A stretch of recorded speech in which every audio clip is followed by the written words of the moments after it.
On January 19th, 1992, 17,000 people packed into an arena in upstate New York to watch history. For the first time ever, a single match would crown a world champion. 30 men, one ring, one title, and the man who walked out with the gold that night delivered what many still call the greatest promo in the history of the business. It looked like a coronation. It felt like the top of the mountain, but it wasn't.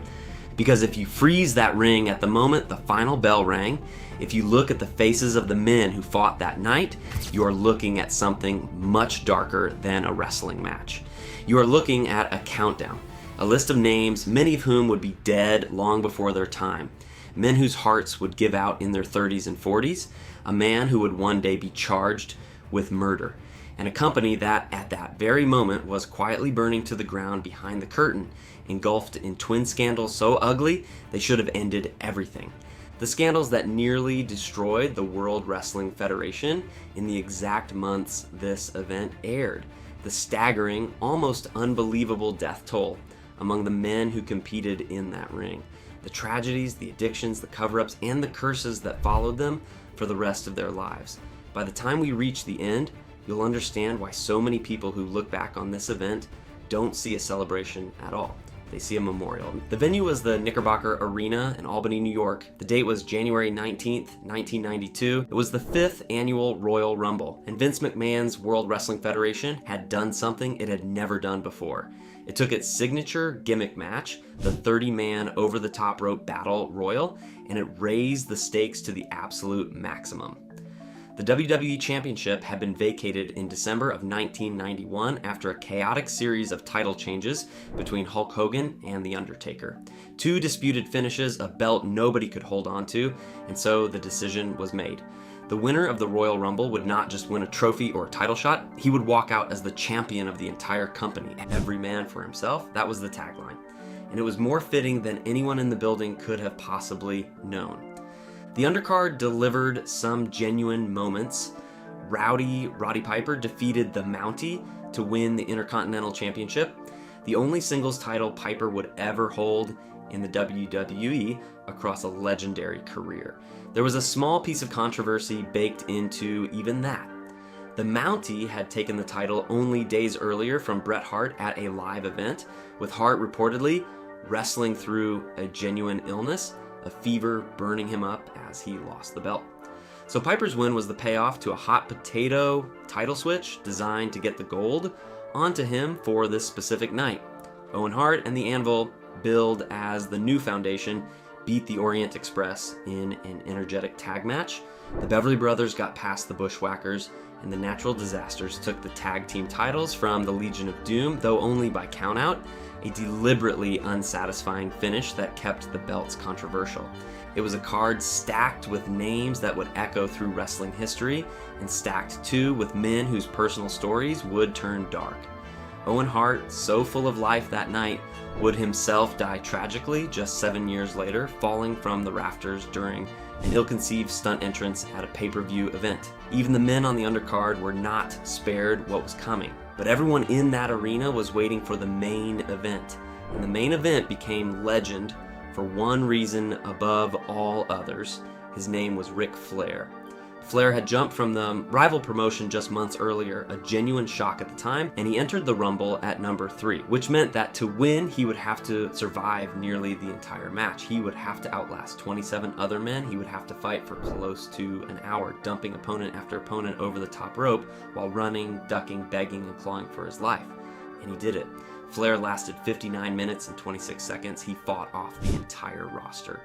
He entered the ring as the third man in, and he did not leave it until every other competitor had been thrown out onto the floor. Along the way, an endless stream of stars came and went. The British Bulldog, the $1 Million Man, Shawn Michaels, Tito Santana, the Barbarian, Roddy Piper, fresh off winning the Intercontinental title, who lasted more than half an hour and traded some of the fiercest blows of the night with the man from the other promotion, The Undertaker, Jake Roberts.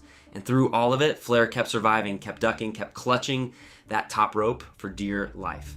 At ringside, the commentary of Gorilla Monsoon and Bobby, the Brain Heenan turned the whole thing into theater. Heenan, who managed several of the competitors and had openly declared before the match that he was banking everything on Flair walking out as champion, spent the better part of an hour in a state of pure emotional torture.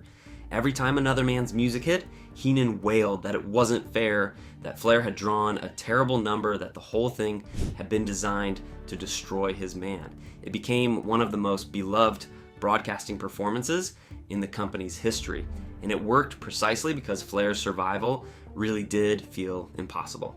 And when it came down to the final four, Hulk Hogan, Randy Savage, Sid Justice, and Flair himself, the drama reached its peak. Sid eliminated Savage, dumping the Macho Man over the top after a frantic scramble. Then Sid turned his attention to Hogan, and Sid eliminated Hogan too. And here's where the night took a turn that told everyone paying attention that the ground was shifting beneath the entire company. Because when Sid tossed Hogan out, the crowd cheered. For the better part of a decade, Hulk Hogan had been the most beloved figure in American sports entertainment, a hero to millions of children, the living embodiment of the promotion. And now in Albany, a significant portion of the audience was celebrating his elimination. Hogan, furious in storyline and reportedly stunned in reality, grabbed Sid's arm from the outside and helped Ric Flair dump Sid over the top to win the whole thing. The finish was messy, the crowd reaction was even messier, and the WWE was so unnerved by the sound of fans booing their golden boy that when the event was later released on home video, the audio was quietly altered in the commentary, re-recorded to reframe what had happened. Gorilla Monsoon, who on the live broadcast had called Sid's elimination of Hogan a fair move, suddenly had new lines condemning Sid. That's the first crack in the shining surface. The company was already editing reality to protect its image, but that was nothing, right? Because behind that curtain, in that exact window of time, the World Wrestling Federation was facing the two most catastrophic scandals in its history, and both of them were about to explode into the mainstream press. Let's start with the one that had been building the longest. Substances. For years it had been an open secret that anabolic substances were rampant in professional wrestling. You only had to look at the physiques, massive sculpted veined bodies that seemed to defy human biology, men who looked like they had been carved out of granite. It was the aesthetic the company sold. The bigger you were, the more the spotlight found you, and everyone in the business understood quietly how so many of those bodies had really been built. But in 1991, that open secret became a legal problem. A physician named George Zahorian, who had worked with the Pennsylvania State Athletic Commission and had close ties to the WWE, was convicted of illegally distributing substances, including 2 wrestlers. Zahorian had been, in effect, a supplier operating in the open at the arenas themselves. His conviction lit a fuse that ran straight toward the top of the company. By 1992, a federal grand jury investigation was underway. Investigators were circling Vince McMahon himself, and within a couple of years, the government would formally indict him, charging him with conspiracy to distribute substances to his own wrestlers. The charge carried the possibility of years behind bars. The trial would become a media spectacle with prominent wrestlers, including Hulk Hogan, called to testify about what really went on inside the promotion. McMahon would eventually be acquitted in 1994. But at the moment those 30 men stepped into the ring in Albany, the man who signed their checks was staring down a case that could have destroyed him and dismantled the entire company. And McMahon knew the walls were closing in. So he went on the offensive in the court of public opinion. He appeared on national daytime television, on the Phil Donahue Show, to defend himself and his company against the mounting accusations of drug abuse and worse. It was a remarkable spectacle. The owner of the largest wrestling company on earth, a company that had reportedly generated well over $1 billion in a single year, sitting in front of a studio audience, trying to explain away allegations that would have sunk almost any other enterprise. The audience did not go easy on him, and the substances cloud wasn't abstract, it was personal. Because a shocking number of the men in that rumble were using, and a shocking number of them would eventually die from the long-term damage that use inflicted on their hearts. But substances weren't even the worst of it. In early 1992, in the exact same stretch of time as this event, a second scandal erupted that was far darker and far more disturbing. The wrestling press dubbed it Titan Gate. The The mainstream press would call it something uglier. It centered on allegations of sexual misconduct within the company, and at its very worst, allegations involving the abuse of underage boys. The WWE employed teenagers as ring crew, informally known as ring boys, who would help set up and break down the ring before and after shows. In early 1992, allegations surfaced that a longtime ring announcer and crew chief named Mel Phillips had used that position to recruit and sexually exploit teenage boys over a period of years. He brought them in as day laborers, and according to the accusations, he used the access that job gave him to groom and abuse them. Other figures in the company were implicated in a broader culture of sexual misconduct, including one of McMahon's most trusted lieutenants, the head of talent relations, and a senior road agent. The allegations described what amounted to a casting couch culture aimed at young men and boys within the organization. The allegations were graphic and horrifying.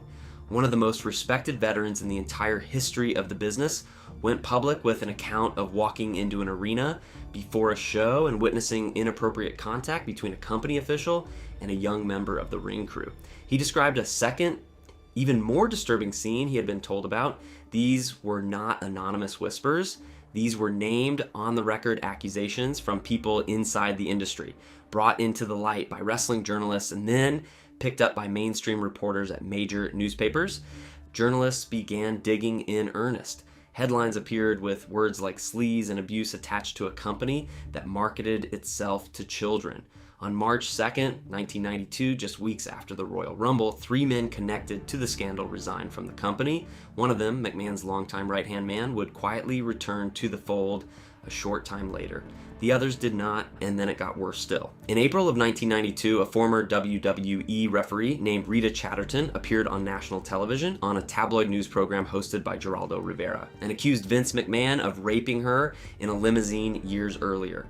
McMahon denied it forcefully, but the accusation was now part of the public record, broadcast into millions of homes. And so picture the full scene. The 1992 Royal Rumble was not a shining moment sitting in isolation. It was the eye of a hurricane. On one side, a federal case that could have imprisoned the owner. On the other, a sexual abuse scandal involving minors and a televised rape allegation against that same owner. The company was, by any reasonable measure, in the middle of an existential crisis, and it put on a wrestling show, edited the crowd noise to protect its dying hero, and marched forward like nothing was wrong. That is the darkness surrounding the event. Now we turn to the darkness inside it, the men themselves. Because the true dark side of the 1992 Royal Rumble is what happened to the 30 human beings who competed in it, and the death toll is genuinely staggering. We begin with the most heartbreaking story of them all.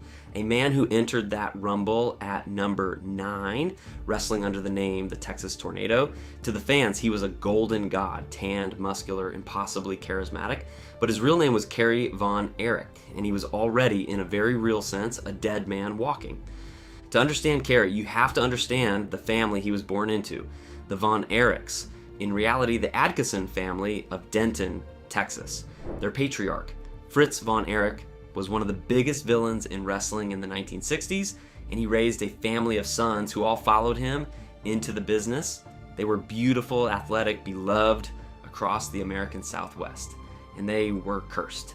That word gets thrown around loosely, but with the Von Erichs, it is almost impossible to avoid. In the early 1980s, the Von Erich boys were the biggest attraction in the American Southwest. Their father's Texas promotion drew enormous crowds, tens of thousands of fans, many of them screaming teenage girls packed arenas to watch the handsome athletic brothers take on the villains of the territory. It was, for a brief and shining moment, one of the hottest acts in the entire wrestling business. Kerry himself once defeated Ric Flair for a version of the World Championship in front of a reported 45,000 people, a career-defining triumph. And then it all began to collapse. So Fritz had 6 sons. The eldest, Jack Jr., died at the age of 6 after being electrocuted and then drowning in a puddle of melted snow, a tragedy that predated the boys' wrestling careers entirely. That was only the beginning.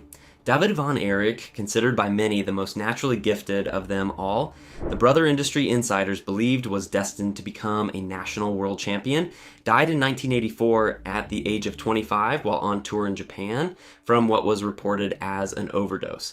Then Mike Von Erich, who had suffered a severe illness after a shoulder surgery and never fully recovered, died in 1987, having left a note behind. Then Chris Von Erich, the youngest and smallest of the wrestling brothers who struggled to live up to the family legacy, died in 1991. One by one, the sons of Fritz Von Erich were dying, most of them young, most of them by their own hand or by the substances they used to numb the pain of it all. The public began to speak of the Von Erich curse, and it was not superstition, it was a body count. By the time Kerry stepped into that Royal Rumble ring in January of 1992, he had already buried 4 of his 5 brothers, and he was hiding a secret that almost nobody in that arena knew. Kerry Von Erich had no right foot. In 1986, he had crashed his motorcycle, and the damage was so severe that his foot had to be amputated. He kept it hidden. He wrestled the rest of his career on a prosthetic working matches at the highest level of the sport, defeating Mr. Perfect for the Intercontinental Championship, competing in a 30-man Rumble, all while bouncing on an artificial foot that he refused to let anyone see. Think about the willpower that took, and then think about the pain, both physical and emotional, that drove him toward the painkillers that would ultimately consume him. After the amputation, Kerry developed an addiction to pain medication that spiraled into broader drug problems. He was arrested, he was placed on probation, and then he was arrested again, which put him in violation of that probation and staring at the possibility of a lengthy prison sentence. His marriage was collapsing, his career was fading, his brothers were gone, and the walls were closing in. On February 18th, 1993, barely a year after that Royal Rumble, Kerry Von Erich drove to his father's ranch in Denton County, Texas. He was 33 years old, and there he took a .44 caliber pistol and fired a single bullet into his own heart. The details that emerged afterward are almost unbearable. His surviving brother, Kevin, the last Von Erich's son, would later share that Kerry had called him and told him what he intended to do. Kevin raced to reach him, he was too late, and Bret Hart, who had been close with Kerry, later wrote that in the months before his death, Kerry had spoken openly about wanting to join his brothers, that they were, in his words, calling him. Of the 6 Von Erich boys, only Kevin would live to see old age. It remains one of the most devastating family tragedies in the history of American sports. And Kerry carried all of it into that Royal Rumble ring, smiling for the crowd 1 year before the end. That is where the darkness of this event truly begins, but it is far from where it ends. Consider the man who drew the number 1 spot, the man who had to survive the entire match from the very first second. He entered under the Union Jack, billed as the British Bulldog. His real name was Davy Boy Smith, and he was, at his physical peak, one of the most impressive specimens the sport had ever produced. A short, dense, incredibly powerful man who could hoist opponents twice his size over his head as if they were empty costumes. That power came at a price, and the bill would come due.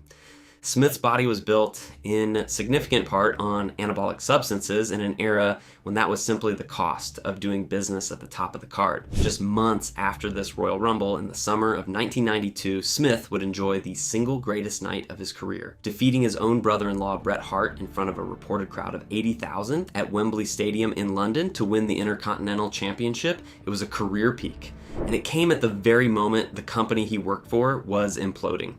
He was released from the WWE in the fallout of the substances investigation that was raging around this very event. He bounced between promotions, suffering a serious back injury along the way that left him in chronic pain and leaning ever more heavily on medication. And over the years that followed, his life became a spiral of injuries, painkiller addiction, personal turmoil, and physical decline.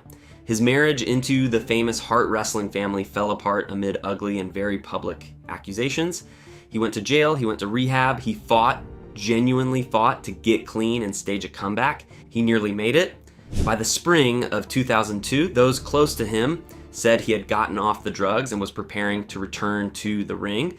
And then, on May 18th, 2002, while on vacation in British Columbia, Davy Boy Smith suffered a massive heart attack and died. He was 39 years old, and the autopsy told a grim story. His heart was enlarged, a classic consequence of long-term anabolic substances use. The years of chemical enhancement that had built the British Bulldog's incredible physique had also quietly destroyed the organ keeping him alive. He had cleaned up his life. He had done the hard work, and it was already too late. The damage had been done a decade earlier, in the exact era of that Royal Rumble. 39 years old, the man who started the match, gone. Now we come to a story that is dark in a completely different way, because not every tragedy connected to this event was about a man destroying himself. One of the competitors in that ring would spend decades under the shadow of a woman's death. He entered at number 19, one of the most electrifying high flyers the business had ever seen, a man whose leap from the top of a steel cage had inspired an entire generation of wrestlers. He was Jimmy Superfly Snuka, and nearly a decade before he stepped into that rumble, a young woman named Nancy Argentino had died in a motel room the two of them were sharing. It was 1983. Argentino was 23 years old.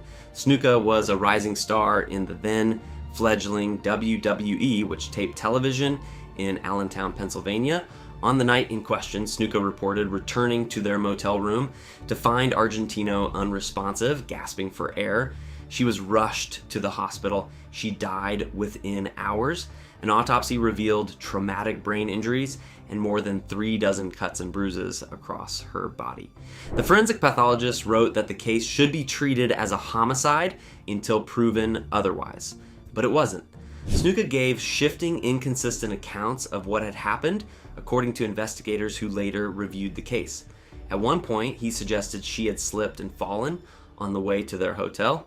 At another, he offered a different version entirely. A grand jury would later note that he had provided more than half a dozen conflicting explanations for her fatal injuries. The investigation at the time stalled. No charges were filed, and there were persistent, uncomfortable questions raised for decades afterward about whether Snuka's stardom and the involvement of the company he worked for had played a role in keeping the case from ever reaching a courtroom. In his own autobiography years later, Snuka described a meeting connected to the aftermath and mentioned his boss being present with a briefcase, an image that fueled endless speculation. The Argentino family sued him for wrongful death and won a civil judgment, but criminally, nothing happened.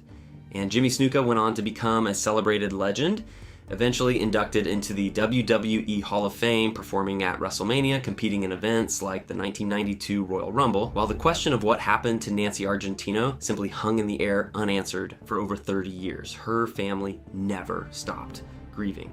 Her sister would later say that when Nancy died, something in their mother died with her. Then in 2015, decades after the fact, a grand jury investigation, prompted by renewed reporting and by Argentino's grieving family, led to Snuka being charged with third-degree murder and involuntary manslaughter. He was in his 70s by then. The case never reached a full trial. In 2017, a judge ruled Snuka mentally incompetent to stand trial due to dementia, and the charges were dismissed. He died shortly afterward. Nancy Argentino's family never got the resolution they spent their lives fighting for. That is a darkness that trails this event like a ghost. One of its competitors was, in the eyes of many, connected to an unsolved death that was never brought to justice. And still, the death toll continues. Consider the number 21 entrant, arguably the second most famous man in the entire match. The Macho Man, Randy Savage, raspy-voiced, wild-eyed, draped in sequins and fringe, one of the most beloved and imitated performers who ever lived. Savage had already delivered classics and would continue to be a superstar for years after this event. But on May 20th, 2011, while driving in Florida, Randy Savage suffered a heart attack behind the wheel, lost control of his Jeep, and crashed into a tree. He was pronounced dead at the hospital. He was 58 years old, and there's a haunting footnote to Savage's death. In the days before he died, he had made an unusual request of his family. He asked that when the time came, his ashes be scattered in the same spot on his property where he had once buried the remains of his beloved dog. And that dog, named Hercules, had been given to him years earlier by a fellow wrestler. A wrestler who was also in that 1992 Royal Rumble. Which brings us to him. Hercules Hernandez entered the Rumble at number 14. a chiseled powerhouse whose entire gimmick was built around superhuman strength. In 2004, Ray Fernandez, the man behind the Hercules character, died of heart disease. He was 47 years old, and that same year, 2004, took another man from that ring, the Big Boss Man, who entered at number 13, a former corrections officer character who swung a nightstick and dragged opponents around by a ball and chain. His real name was Ray Traylor. In September of 2004, he died of a heart attack in his home. He was 41 years old. Two competitors from the same match, both dead the same year, both in their 40s, both hearts. Do you see the pattern forming? Because it is not a coincidence. It is the signature of an era.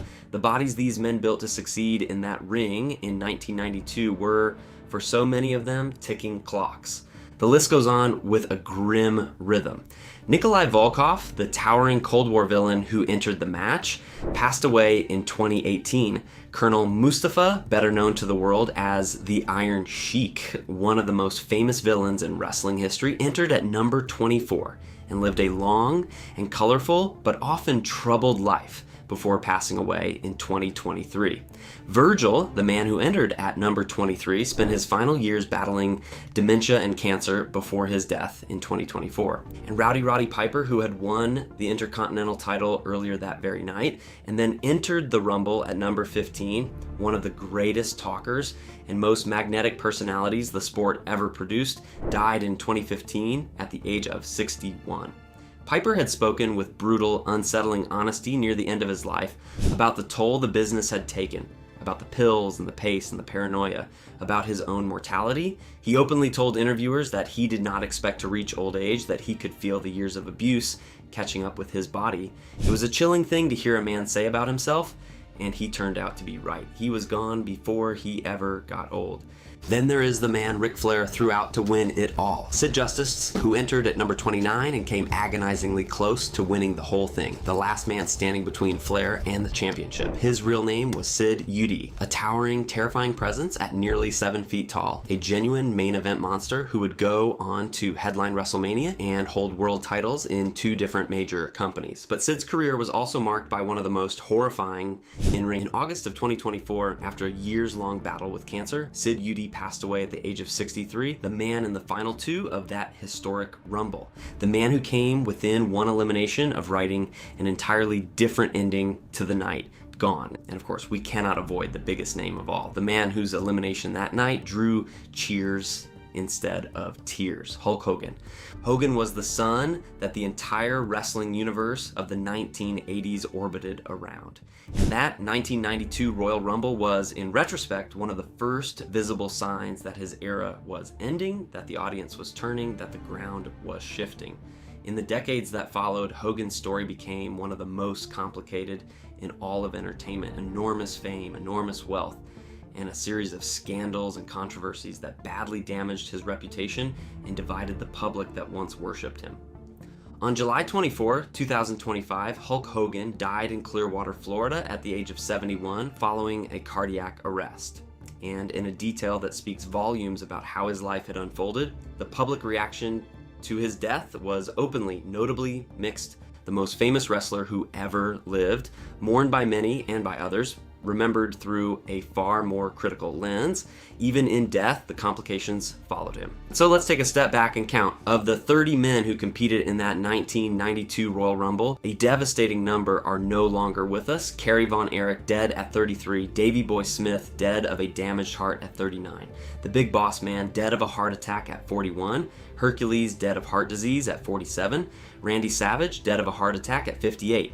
Jimmy Snuka, Roddy Piper, Sid Justice, Nikolai Volkov, the Iron Sheik, Virgil, Hulk Hogan, and more. Some died old, far too many died young, and the causes cluster in a way that should make anyone uncomfortable. Hearts giving out decades before they should, overdoses, the wreckage of an era that demanded these men be bigger, harder, and more indestructible than the human body was ever designed to be, and handed them the chemicals to fake it. Look at the pattern of those hearts specifically. Davey Boy Smith at 39, the Big Boss Man at 41, Hercules at 47, Randy Savage at 58. 4 men from a single 30-man match, all felled by their hearts, none of them reaching 60. In a general population, that would be a statistical anomaly so severe it would demand an investigation. In professional wrestling of this era, it was simply the way things went. Cardiologists who have studied the deaths of wrestlers from this period point again and again to the same culprits. The enlargement of the heart muscle from years of anabolic substances use, the strain of carrying enormous amounts of added mass, the brutal, relentless schedule of 300 nights a year on the road, driving from town to town with painkillers to get through the matches and other substances to come down afterward. The bodies these men built to become stars were the very things that killed them. And that is before you even count the ones the drugs and the despair took directly. Kerry Von Erich with a bullet. David Von Erich, his brother, a generation of the same family, gone at 25. The near misses that could so easily have become funerals. This was not a run of bad luck. This was an industry-wide catastrophe unfolding in slow motion, one obituary at a time. And the 1992 Royal Rumble captured 30 of its future victims in a single frame. But the darkness of this event is not only measured in the men who died, it also lives in the men who survived and in what they had to survive. Take Jake Roberts, who entered the Rumble at number 16. Jake the Snake was one of the most brilliant psychological performers the business ever produced, a master of the slow build and the sudden strike, a man who could make an audience feel dread with nothing more than a stare and a burlap sack. He was also, for decades, in the grip of a ferocious addiction to drugs and alcohol that very nearly killed him more than once. So his personal history was a catalog of trauma that stretched back to a horrific childhood, and he spent his adult life trying to drown it. Jake's descent became the subject of a heartbreaking documentary that showed him at his absolute lowest, a bloated, broken man living alone, seemingly counting down the days until his addictions finished the job. He looked on camera like a man already halfway into the grave. That he eventually clawed his way to sobriety, taken in and nursed back from the edge by a younger wrestler he had once mentored, is one of the very few genuinely redemptive stories connected to this entire roster. But it took him to the very brink of death to get there, and by any reasonable expectation, he should not have survived at all.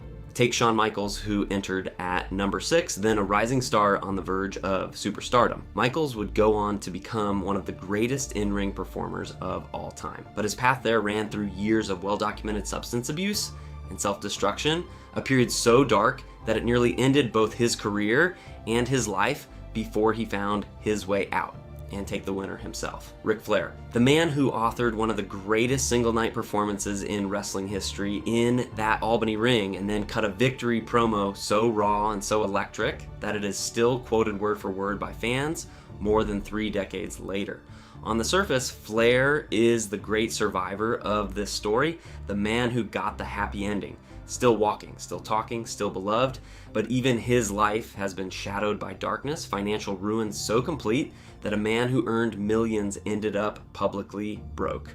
Multiple divorces and health scares that have nearly killed him more than once, including a terrifying stretch in 2017 when his organs began failing and he was placed in a medically induced coma, his family told to prepare for the worst. He pulled through.